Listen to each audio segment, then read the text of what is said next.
Olá, amados, graça e paz. Estamos aqui hoje para mais uma aula. Na verdade, a nossa segunda aula dessa série de estudos Decifrando a Bíblia.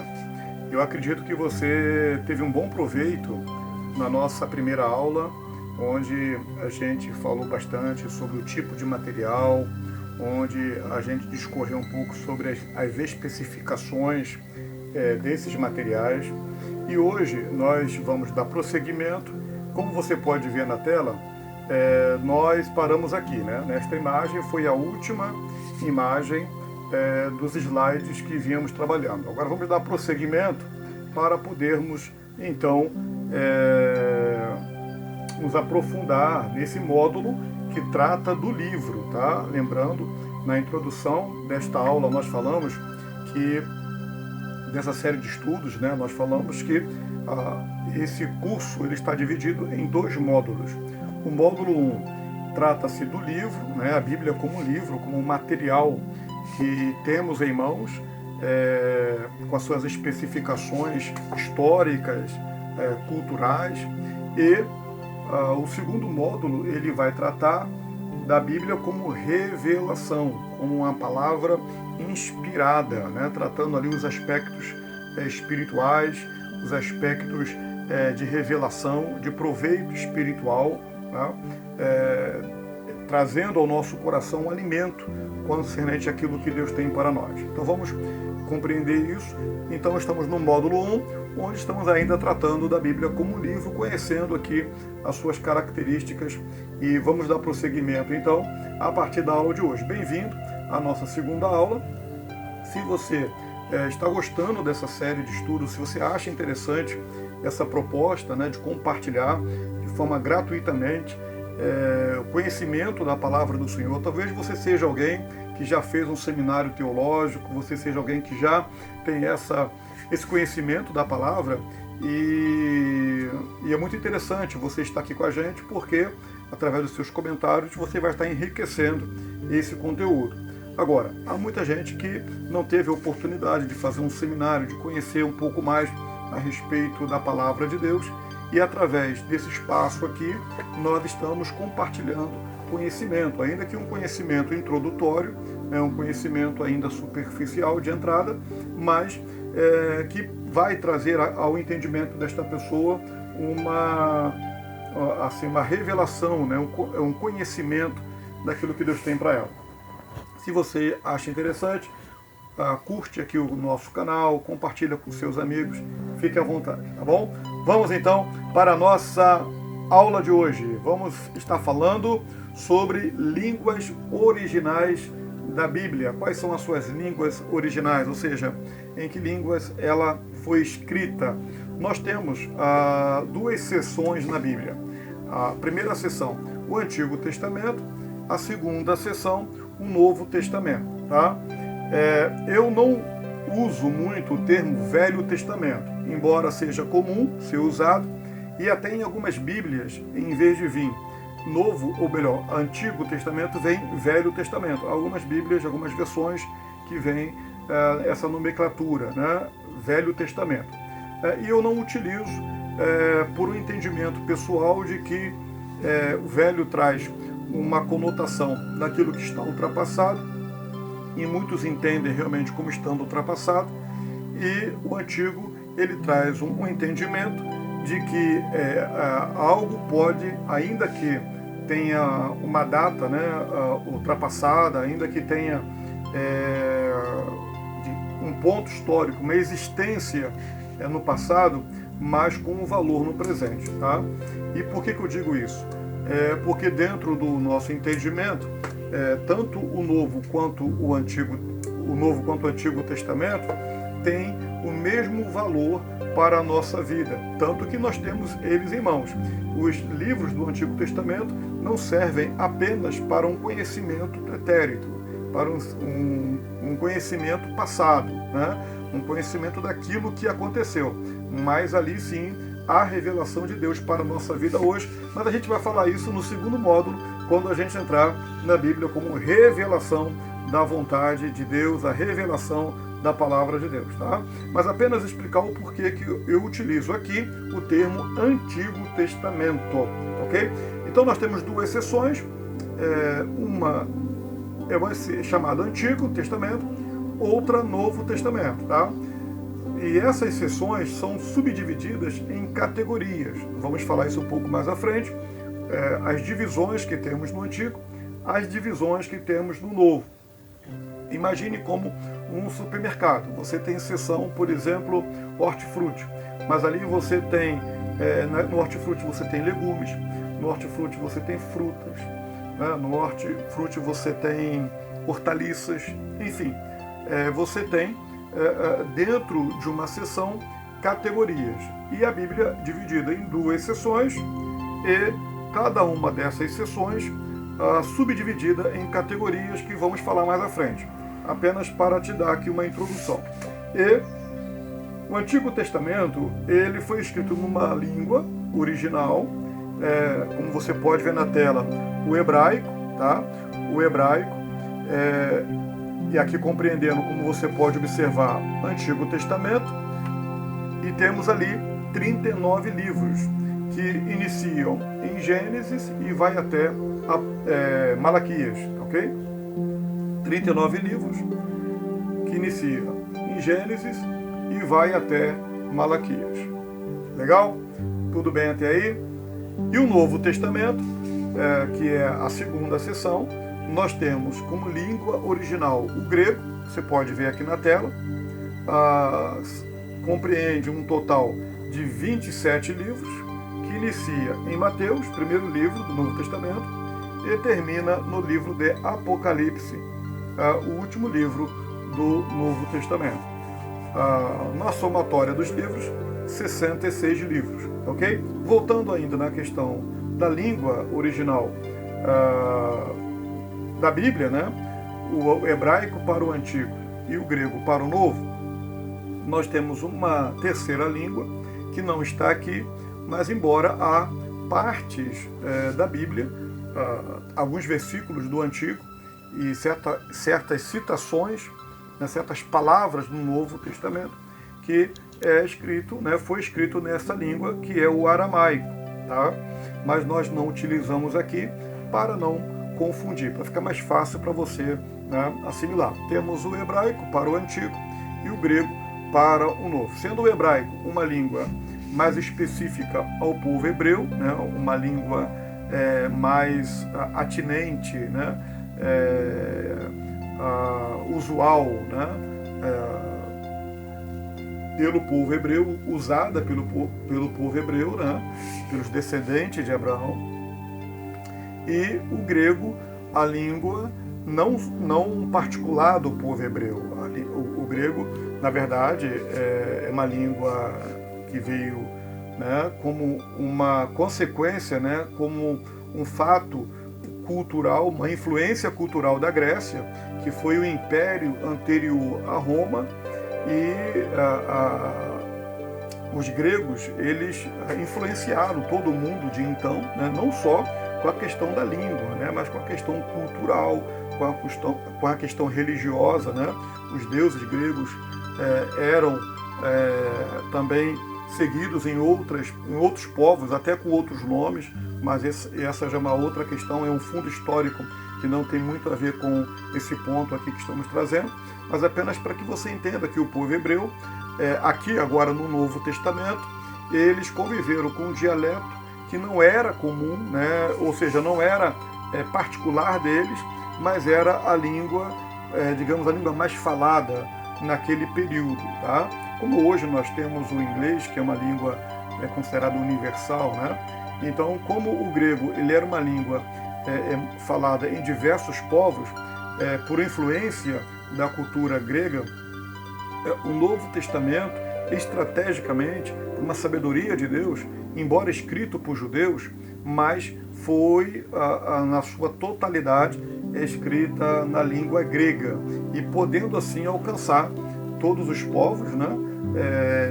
Todos aqueles que faziam parte daquele mundo, influenciando com a mensagem do Evangelho, para que o Evangelho pudesse alcançar essas pessoas, tá ok? Muito bem, vamos prosseguir aqui então. A aula de hoje vai ser um pouquinho mais curta, tá? Porque a gente está na conclusão da primeira parte, do primeiro capítulo do módulo 1. Agora, o que é preciso para que a Bíblia seja um livro, perdão? Quais são as características que ela precisa ter para que ela seja considerada um livro?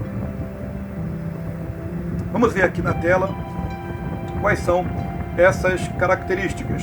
Primeiro, um livro precisa ter um autor. O livro precisa ter uma história. O livro precisa ter um tema. O livro precisa ter personagens. O livro precisa ter público-alvo. E o livro ele precisa ter princípio, meio e fim. Ok? Então, dentro dessas características, nós temos a qualificação, a tipificação de um livro. E a Bíblia, ela se enquadra, ela tem essas características, ela tem esses requisitos para que ela seja, então, considerada um livro. Lembra que nós falamos que a palavra Bíblia, embora ela tenha a sua raiz, né, como o grego biblion, que significa coleção de livros, né, uma biblioteca, ela também é usada no singular como livro, né? Nós temos um livro que ele compreende 66 livros. Então ele precisa ter uma característica de livro. E aqui nós temos quais são essas características. Autor. A Bíblia, vamos falar aqui primeiro do autor. O autor da Bíblia, o autor que chama de autor primário é Deus. Por que autor primário? Porque ele é a fonte. Ele é aquele de quem emana a inspiração para que o texto seja escrito. O homem, ele entra como um autor secundário. Há, na Bíblia, aproximadamente entre 40 a 42 autores. E eu expliquei isso já numa outra aula, que 40 ou 42, esses números não são usados de forma precisa, porque há livros na Bíblia que não tem uma autoria identificada, né? Ou claramente identificada, ou uma autoria comumente aceita pelos estudiosos, por aqueles que fazem esse tipo de levantamento, né? Então nós temos, se você falar 40, você está certo, se você falar 42, você também está certo, justamente devido a essa questão, tá? Mas quem é um homem dentro desse processo de escrever a Bíblia? O homem, ele é o autor secundário, né? Ele é aquele que recebe a inspiração e transforma essa inspiração em uma mensagem inteligível, né? Compreensível por parte do público-alvo que a gente já vai falar, ok? O autor identificado. História. A Bíblia, ela é o livro que ela conta não apenas a história da humanidade, de onde viemos, como estamos e para onde iremos, mas é a Bíblia que ela conta também, ela traz uma história que começa antes do início da vida humana na Terra, né? Ela traz uma pré-existência da nossa história compreendida, e ela vai ainda depois dessa história compreendida, mostrando que Deus, ele antecede os fatos históricos humanos, né? E ele está acima de todos os fatos históricos humanos. A Bíblia traz a história da humanidade, traz a história de um Deus que não só criou, mas se relaciona com essa humanidade. Enfim, é um livro de uma linda história, não somente existencial, mas também uma história de salvação e de restauração da espécie humana. Tema da Bíblia, ela traz como tema Jesus Cristo, né? Como Salvador da humanidade. Nós temos a mensagem de Cristo desde o Éden, ali em Gênesis 3,15, né? Você pode confirmar na sua Bíblia, quando o Senhor, ele diz, né, que da mulher nasceria um que pisaria a cabeça da serpente. Então Cristo, ele é a mensagem, ele é o tema central da Bíblia. Personagens. Bom, a Bíblia tem diversos personagens. Tem um homem como personagem, temos Deus como personagem, temos anjos como personagem. Em momentos temos até animais como personagem, quando estes têm o papel de interlocutor com o homem. Então a Bíblia tem diversos personagens. Tem o inimigo, né, como personagem. Público-alvo. Qual é o público-alvo da Bíblia? Ou seja, o público-alvo é a quem ela é dirigida, né, a quem ela é direcionada. E nós temos, cada livro da Bíblia, um direcionamento específico para determinado povo e, no sentido geral, tem como público-alvo a humanidade. Né? A palavra de Deus, ela é para todos. Por isso que, voltando à questão da língua, que falamos anteriormente, ela sofreu esse processo, né, de sair de um dialeto restrito a um povo para alcançar tantos povos através das traduções, porque ela é uma mensagem que tem a humanidade como público-alvo. Basta trazer em memória o texto de João 3,16, quando o Senhor vai dizer que Deus amou o mundo de tal maneira que deu seu Filho unigênito para que todo aquele que nele crê não pereça, mas tenha a vida eterna. Ou seja, ela tem um direcionamento a todo aquele que crê. E sabemos que para crer é preciso ouvir a palavra do Senhor.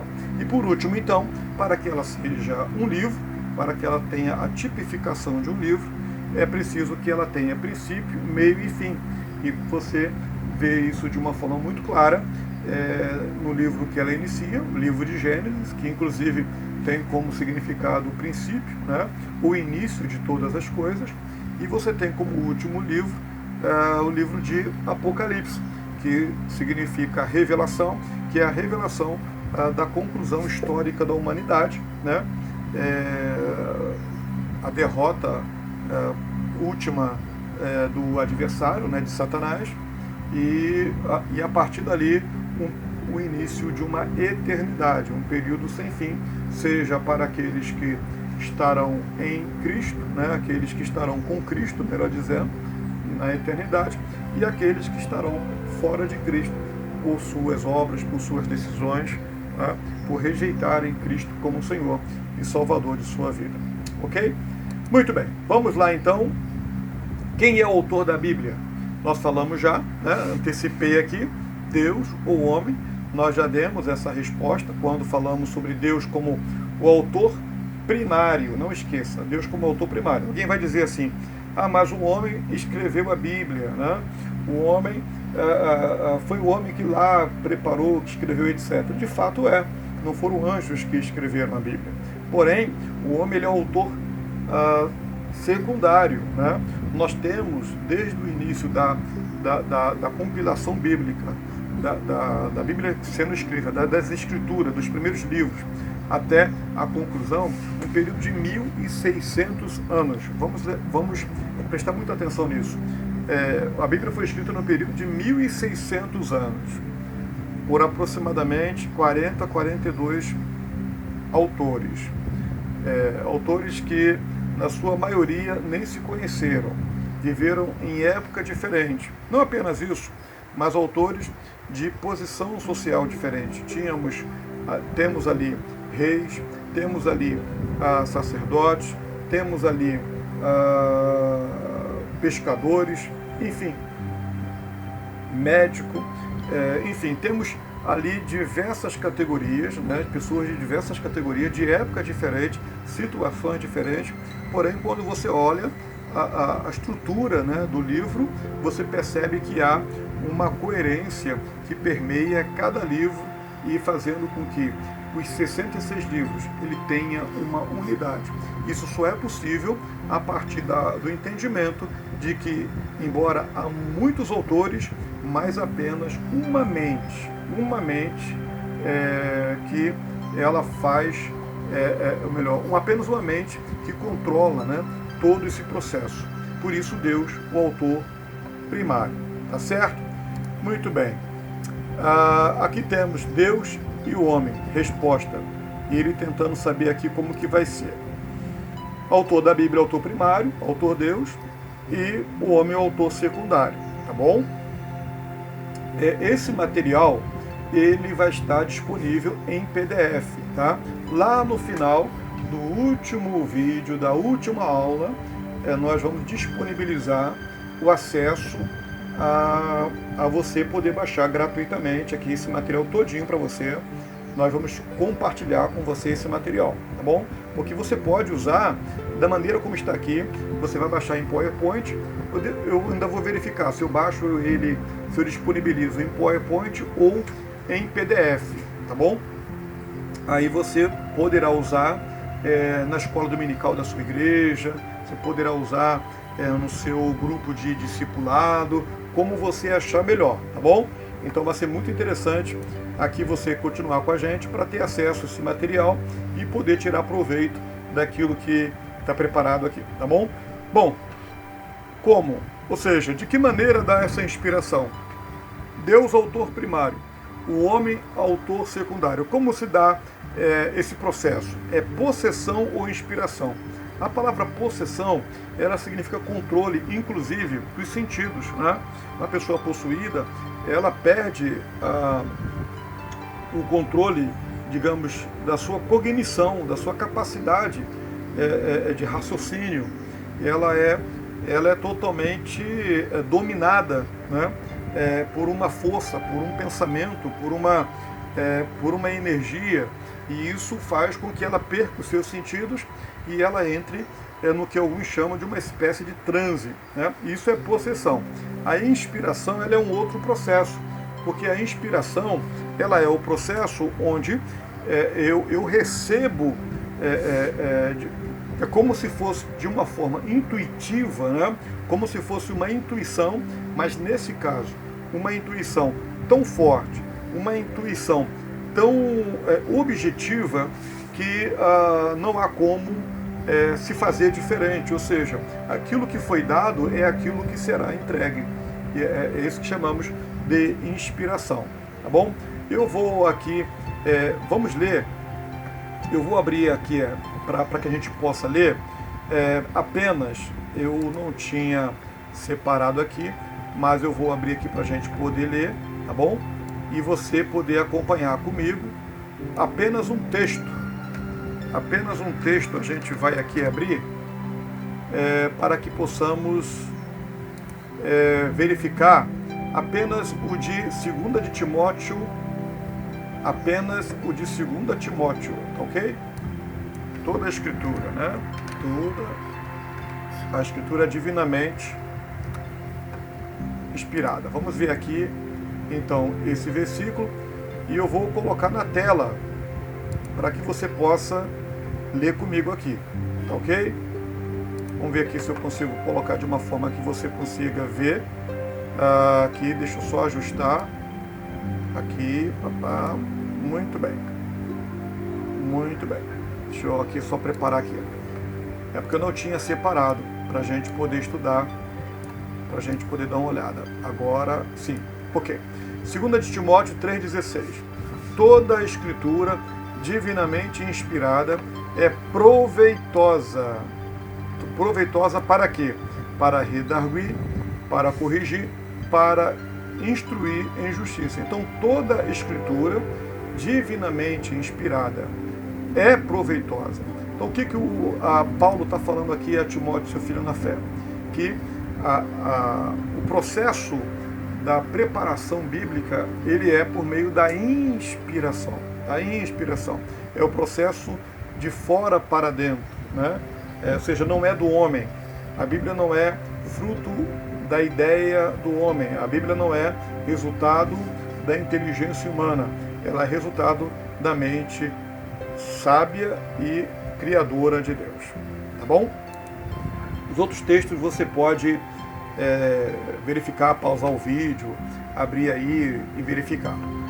Se eu for ler cada um, realmente vai ficar muito grande o vídeo, tá? Autor primário.